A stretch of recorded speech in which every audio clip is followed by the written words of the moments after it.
Hi, welcome to Culture Shot.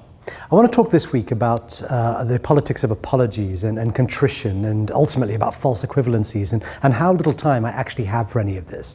There's been a lot of stuff going on lately where companies have kind of come forward after they've been exposed doing something they really shouldn't be doing, and are standing there going, oh, well, we're terribly sorry. And it irritates me, not just because I think it should irritate everybody, there should be a certain amount of moral outrage, but because of what it means for the culture of the organization and for the good men and women who work there. I want to just take you back a little bit and just explain how I come at this. I have a 7-year-old daughter who is always in trouble. Not because she's a bad kid, but because she's 7. In this neck of the woods, winter's coming, and I know what's going to happen is in the next few months, I'm going to say 20 times a day, put something on your feet, because we have tiled floors at home and the floors are cold, and I don't care if it's socks or slippers or dishcloths at this point, just do something. And she's not going to, she's going to resist, etc. Again, not because she's bad, but because she's 7 and she's trying her own way. And that's kind of how it is, but whenever she's done something really wrong, and she knows she's been caught, she's been pushed down that cul-de-sac, which she's not getting out of anytime soon, only then is she sorry. And I mean really, really sorry. And the construct of it always goes the same way. You know, I shouldn't have done it, I'm so sorry, I don't know what I was thinking, and mea culpa, let me fall on my sword, all of that kind of thing. It's a standard sort of very childlike thing. The thing is though, I know she's not sorry. She's 7.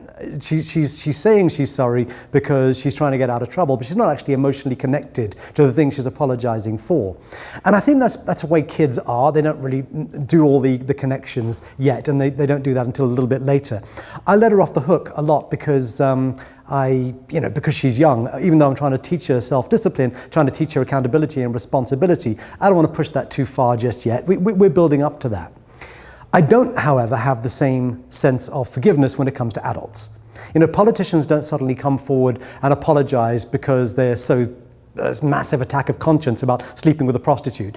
Business people don't suddenly come forward and apologize because they've been, negligent with your data and somehow managed to create a major political upheaval. They do it because they've been caught, and because now they've kind of been pushed down that cul-de-sac of potential unpopularity. And well, the easiest way to do this is to spin a good guy story. We didn't mean it. We made a mistake. Can you forgive us?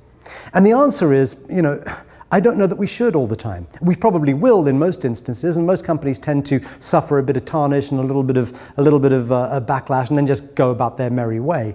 I'm not talking about trying to foment revolution here, but I do think that we need to think about this a lot more deeply than we do. Because when you consider the men and women, the good, hardworking people who work within organizations trying to do good things, ascribing to a culture which you've sort of probably articulated and put on your walls, which almost certainly says something about integrity and doing the right thing, etc., only to discover that the organization has largely been about something else, or has allowed itself to get distracted by something else because it wasn't actually emotionally enough connected to that culture. I think that's incredibly damaging.